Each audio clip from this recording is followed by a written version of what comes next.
All right, let's dive into Morgan Housel's brilliant book, The Psychology of Money. We're going to unpack a really simple but powerful idea today. When it comes to money, success has less to do with how smart you are and way more to do with how you behave. It's not about the spreadsheets, It's all about what's going on inside your head. So the book kicks off with this puzzle that, let's be honest, has probably crossed all of our minds at some point.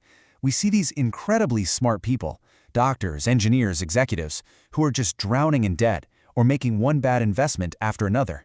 It doesn't make sense, right? How is that even possible? Well, here's the book's big answer. We've been thinking about money all wrong. We treat it like it's a hard science, like physics, with these fixed rules and formulas. But it's not. It's actually a soft skill. It's driven almost entirely by our emotions, our egos, and our own weird behaviors. And to really get a handle on that behavior, we have to start with ourselves, with our own personal money stories. Because the experiences you've had with money have shaped you way more than any finance class ever could. And this brings us to one of my favorite ideas from the book, No One is Crazy.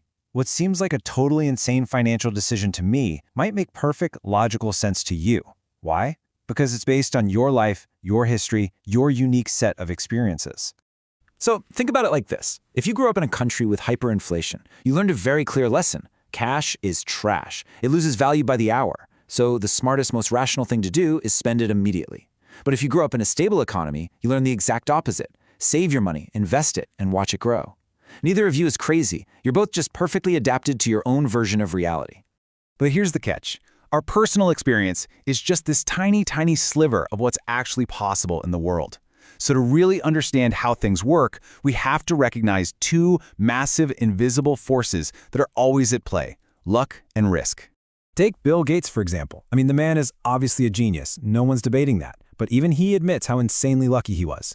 Through a wild series of fortunate events, he ended up at the one and only high school in the entire world that had a computer back in 1968. That's not just a lucky break. That's like a 1 in a million lightning strike. Now, let's look at the flip side of that coin, risk. Gates had a classmate, Kent Evans, who was just as smart, just as passionate about computers. Everyone around them thought they were both destined to change the world together. But Kent died in a mountaineering accident before he could even graduate. Same talent, same incredible opportunity, but he was a victim of tragic, random risk. So what can we learn from this? Well, 3 big things. First, we have to accept that not all success is due to hard work and not all poverty is due to laziness. Luck and risk are always there. Second, be really careful when you study the outliers, the billionaires and the massive failures. Their stories often involve such extreme luck or risk that they're almost impossible to replicate. And finally, just remember, nothing is ever as good or as bad as it seems on the surface. But, even when people do manage to achieve incredible success, there's another psychological trap just waiting for them. And that is the endless, destructive pursuit of more. Just look at the story of Rajat Gupta. This guy lived the ultimate dream. He went from being an orphan to the CEO of McKinsey, worth $100 million. He had everything anyone could ever want. But it wasn't enough. He wanted to be a billionaire. So he got involved in an insider trading scheme, got caught, and lost it all. His reputation, his freedom, everything. All because he couldn't stop the goalposts from moving. This brings me to this amazing quote. The author Kurt Vonnegut was at a party with his friend Joseph Heller, who wrote Catch-22.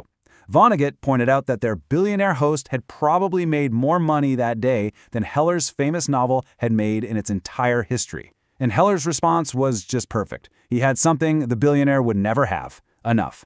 Knowing when you have enough is a superpower. So what fuels this dangerous need for more? It's social comparison.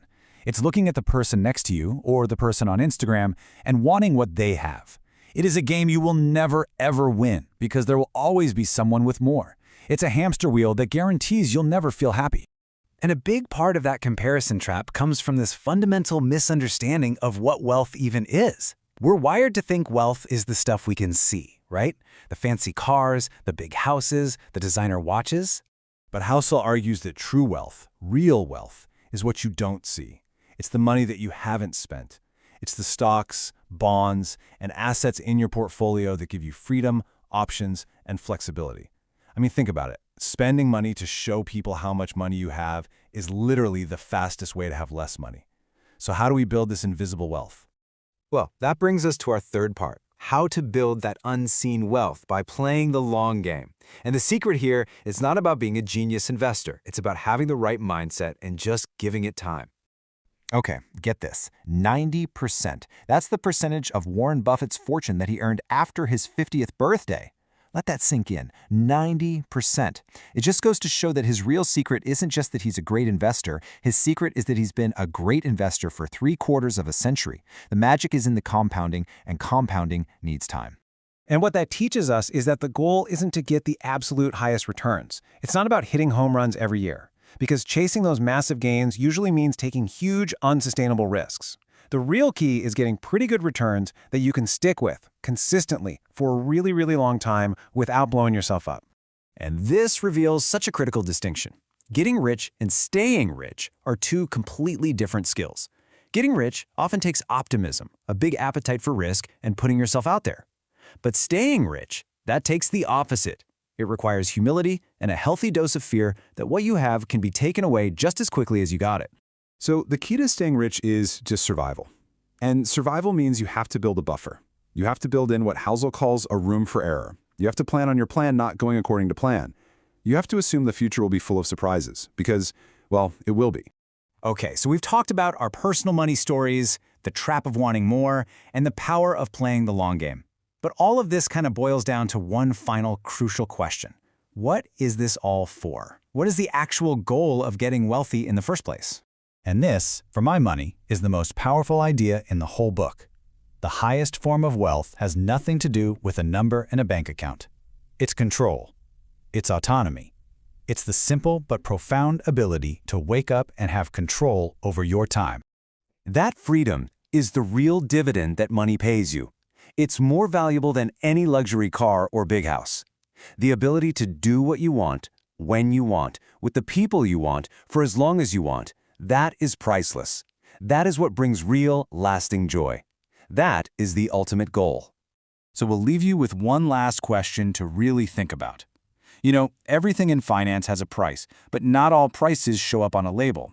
The price of big investment returns is usually fear, doubt, and uncertainty. The price of a high-paying, stressful job is often your time and your freedom. The final lesson is to figure out what the true prices of your goals are, and then ask yourself, honestly, am I willing to pay it?